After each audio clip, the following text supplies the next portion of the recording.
Hey Sopranos fans, welcome to Sopranos Blueprint. Today I want to talk about RICO. RICO? You mean like your cousin? No, your brother. Oh, the RICO Act. The RICO Act, Elliot. We sat there and we talked about the fucking RICO Act. While RICO doesn't only apply to organized crime, for the purposes of this video, I'm going to keep it in the organized crime universe. Major RICO against Tony Soprano? Those things take years to build. This recent case against Joe Messino in New York, that was 7 years before indictments were handed down. We'll come back to this later. For now, here's a little RICO rundown. RICO stands for the Racketeering, Influenced, and Corrupt Organizations Act, and it was passed in the U.S. in 1970 with the goal of bringing down the mafia and organized crime. An aggressive government policy over 2 decades to behead the crime families. So before RICO, organized crime bosses could avoid prosecution by having other guys do their dirty work. I'm a fool to do your dirty work. Go, yeah. So the RICO Act gave law enforcement a way to prosecute bosses and other high-ranking guys for crimes they had their underlings carry out. Tony Soprano, FBI. Fuck.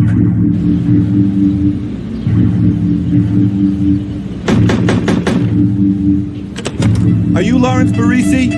Oh, what the fuck? Joseph Sasso, you're under arrest.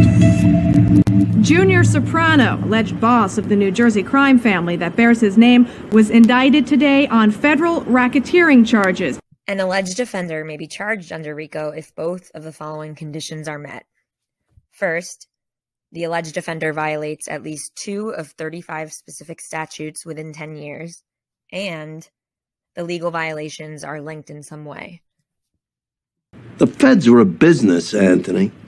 Millions of tax dollars invested in watching your ass. Sooner or later, just like you, they're going to want a return on that investment.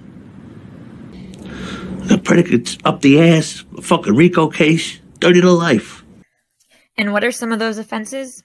Well, there's murder, kidnapping, arson, drug dealing, bribery, gambling, mail fraud, wire fraud, and others.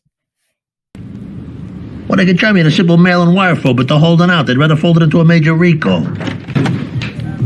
And in order for RICO to apply, there has to be a criminal enterprise. A criminal enterprise could be an organized crime family, a gang, drug cartel, corporation, or even a political party.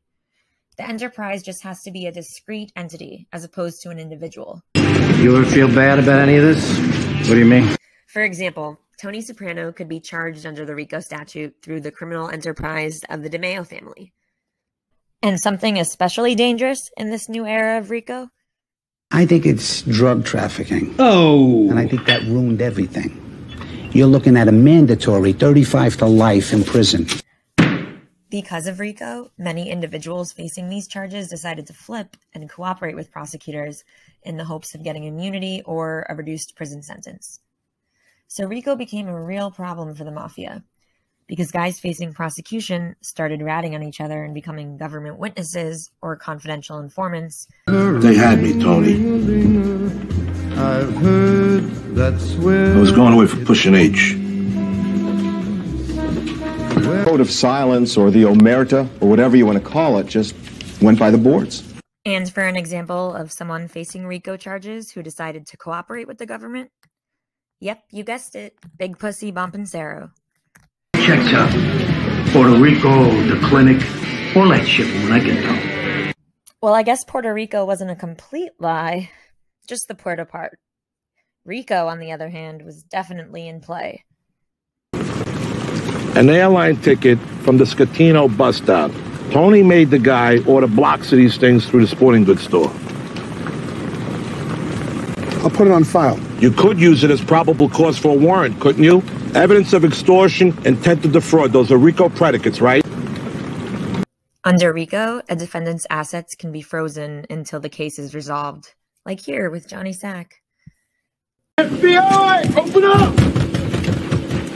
FBI! Ah! Oh my God!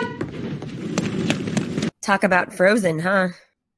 Some people, like Johnny Sack, have to stay in jail awaiting trial, but others, like Junior Soprano, get to go on house arrest. Just be careful not to get caught by the cops while you're funeral hopping. When you had that RICO trial, what did that run you? A lot.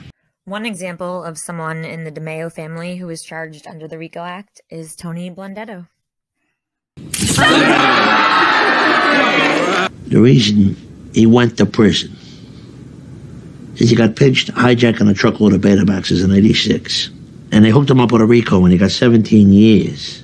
His boyfriend, Kyle, traded our TV for 6 handguns. He sold 5 to a high school kid, then used the last one to open a coconut. The ricochet left my sister a paraplegic. Rigot pie with pineapples. But it's not so easy to convict under the RICO Act necessarily. Some defenses to RICO include mistaken identity. That other party who said he saw something that we know didn't happen? Yeah? He realizes now he didn't see what we know didn't happen. Claiming there was no pattern of racketeering activity. They know about the calling cards. I'm not in that. But what else? That's it. And claiming there was no criminal organization that directed the activity. Why don't we just blow the lieutenant's head off? You know, because they've been told. You know, you're an army of one. Want to give me a real gift? Insulate yourself from these shenanigans. I told you once already. You have an office at Barone Sanitation. Get your ass out of that strip club and go there.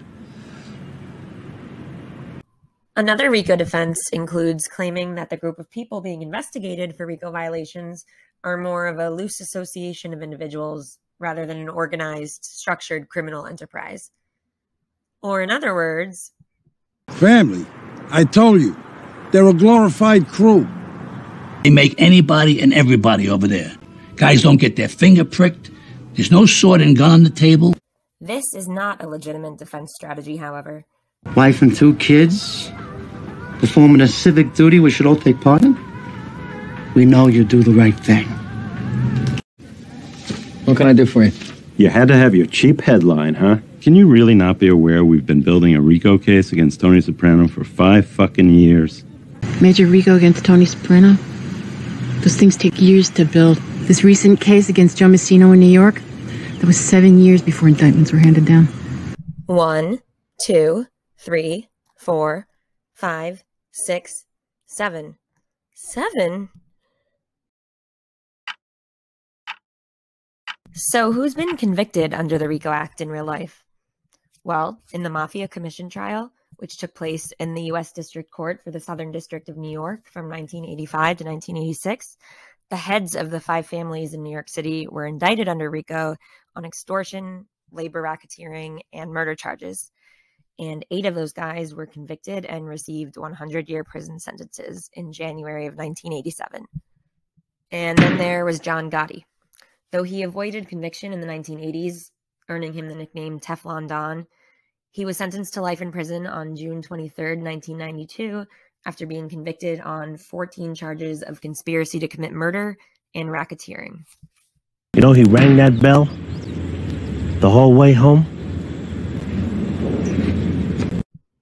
But at the end of the day, whether it's Corrado Soprano, Tony Soprano, Johnny Sack, Carmine Lubertazzi, or any other fictional or real-life boss of a criminal organization, the fact of the matter is, Always going to have organized crime. Always. As long as the human being has certain appetites for gambling, pornography, or whatever, someone's always going to surface to serve these needs. Always. Just when I thought I was out, they pulled me back in. Thanks for watching. If you enjoyed this video, remember to like, comment, and subscribe to Sopranos Blueprint on YouTube. And stay tuned for the next edition of Sopranos Legal Blueprint.